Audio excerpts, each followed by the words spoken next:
Rasel by far. এটা একটা বাংলাদেশের মহা আতঙ্ক হয়ে গেছে। একটা সাপ নাকি রাসেল বাইফার বাইর হয়েছে। এখন বড় বড় গবেষকরা বলতেছে এই সাপ কিন্তু আমাদের বাংলাদেশে অনেক আগে থেকে আছে, নতুন করে বাহির হয় নাই। এটা নতুন নাম আসছে যে, বাইরের থেকে একটা নতুন নাম আসছে যে এই সাপটা আমাদের দেশে অনেক আগে থেকে আসে। এটা চন্দ্রগুনা না এই ধরনের একটা নাম আছে এই সাপের, কিন্তু বিদেশে এটাকে রাসেল বাইফার বলে। এখন এই রাসেল বাইফার পুরা নেট দুনিয়ায় একেবারে ভাইরাল হয়ে গেছে। সবাই Russell viper Russell viper Russell viper জিকির করতেছে, আতঙ্কের মধ্যে আছে। এটা নিয়ে অনেক অনেক রহস্য খেলতেছে। অনেকে বলতেছে রাসেল বাইফারের নাম দিয়ে অন্য কোনো কাজ করতেছে। বিভিন্ন রকমের মানে কথোপকথন চলতেছে।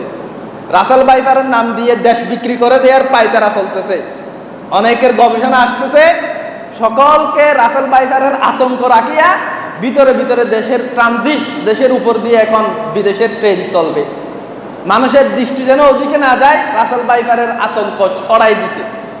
যাই হোক, এখন আমার বিষয় হলো রাসেল বাইফার যদি হয়েও থাকে, দেশে যদি সাপের আনাগোনা বাড়ে, এমনিতেই বর্ষার শুরুতে বিভিন্ন সাপ বিভিন্ন কীটপতঙ্গ বাচ্চা দেয়, আনাগোনা বেড়ে যায়। বর্ষার পানিতে এদর উদর বিভিন্ন সাপের হস্তান্তরিত হয়, গর্ত থেকে সাপ বেরিয়ে আসে পানির আতঙ্কে, বিভিন্ন জায়গায় সাপ দেখা যাচ্ছে। এগুলো থেকে আমরা কিভাবে বাঁচতে পারি?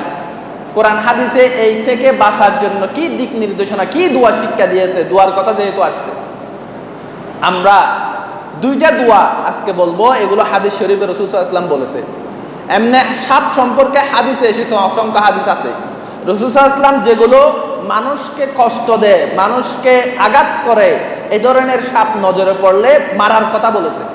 যে সাপ মানুষকে কষ্ট দেয়, যে কোনো জিনিস মানুষকে কষ্ট দিবে এরকম প্রাণী মেরে ফেলার নির্দেশ আছে। যে কোনো জিনিস, যেমন বিচ্ছু, এরকম আরেকটা তেলাপোকা মানুষকে কষ্ট দিবে মনে হচ্ছে, এটাকে মেরে ফেলার জন্য হুকুম নির্দেশ আছে। এমনি সাধারণত আল্লাহ তাআলা যা কিছু সৃষ্টি করছে আমাদের জন্য সৃষ্টি করছে। সাপের বিষ থেকে আমাদের বিভিন্ন রকমের ওষুধ সৃষ্টি, মেডিসিন তৈরি করা হয়। এই জন্য গণহারে সব সাপ মেরে ফেলার কথা বলে নাই। হ্যাঁ, যে সাপ আক্রমণাত্মক, আপনাকে কষ্ট দিচ্ছে, আপনার সামনে চলে আসছে না, আপনি জঙ্গলে গিয়ে গিয়ে তুয়ায় তুয়ায় খুঁজে খুঁজে সব সাপ মেরে ফেলবেন, এরকম নয়। যেই সাপ আপনার সামনে চলে আসছে, আপনার সামনে চলে আসছে, এখন আপনি ওই সাপকে না মারলে ওই সাপ আপনাকে মারবে। এই যে পরিস্থিতি, যে কোনো এরকম পরিস্থিতি যখন সৃষ্টি হবে, ওটা মেরে ফেলার হুকুম আছে।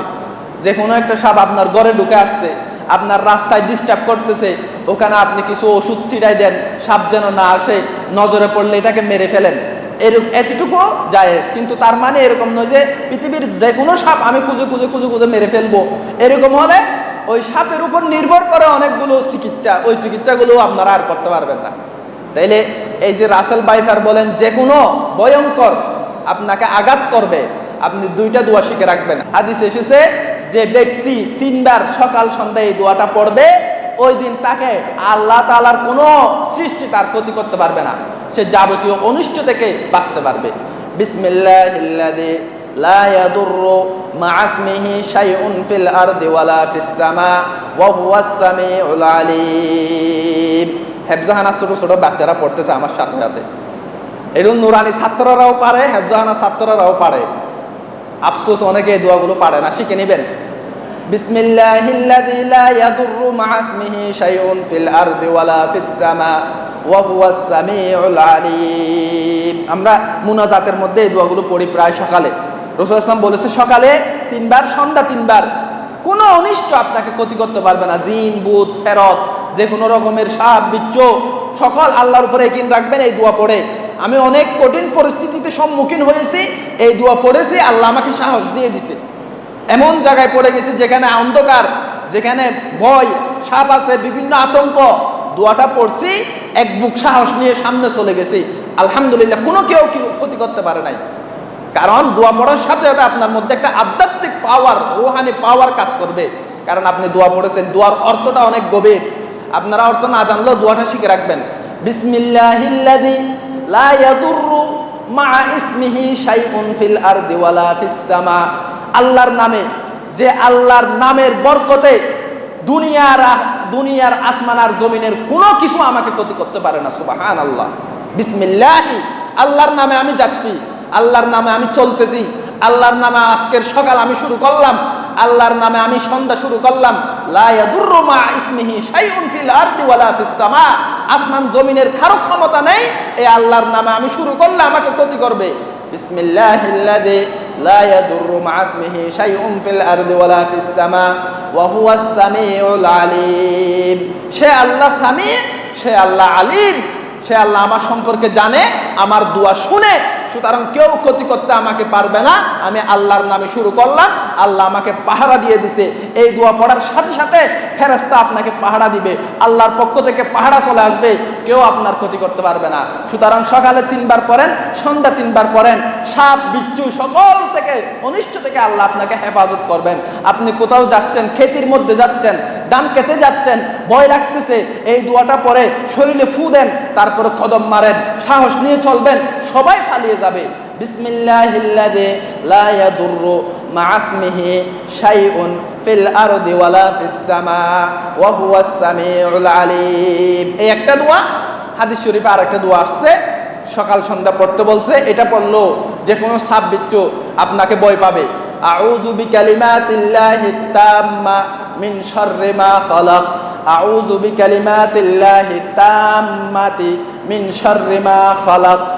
আউযু, আল্লাহর কাছে আশ্রয় চাই, বিকালিমাতিল্লাহিত তাম্মা মিন শাররি মা খালাক, আল্লাহ যা অনিষ্ট সৃষ্টি করেছে সেগুলো থেকে, মানে যাবতীয় অনিষ্ট থেকে আল্লাহর নামের উসিলায় আল্লাহর কাছে আশ্রয় চাই।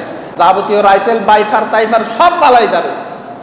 এগুলো আতঙ্ক, এক এক আতঙ্ক, এক এক রিউমার আমাদের দেশে ছড়ায়, গুজব, সবাই আতঙ্কের মধ্যে। আরে রাসেল বাইফার তো একটা, আপনি ফজরের নামাজ পড়তেছেন না, কবরের মধ্যে 19টা সাপ আপনাকে দংশন করবে, সেই খবর কি আপনার আছে? আপনি 50 বছরের হায়াতের মধ্যে একটা সাপের দংশনে যেভাবে আতঙ্ক হয়ে যাচ্ছেন, আপনি তো কবরের মধ্যে থাকবেন 50,000 বছর, ওখানে 19টা সাপ আপনাকে দংশন করবে। রাসেল বাইফারের বাপ আছে ওখানে, এগুলো দুনিয়ার সাপ নয়, এগুলো ওই ফারের সাপ। একটা দংশনে পুরা দুনিয়ার মানুষ বিষাক্ত হয়ে যাবে, এরকম বিষাক্ত সাপ আছে খবরের ভিতর। এগুলো থেকে আপনি কোনো চিন্তা করতেছেন? ওই দুনিয়াতে মানে একটা সাপ যখন ভাইরাল হয়ে গেছে, আতঙ্ক, হাই হাই হাই হাই, কি হবে কি হবে, মানে আতঙ্ক।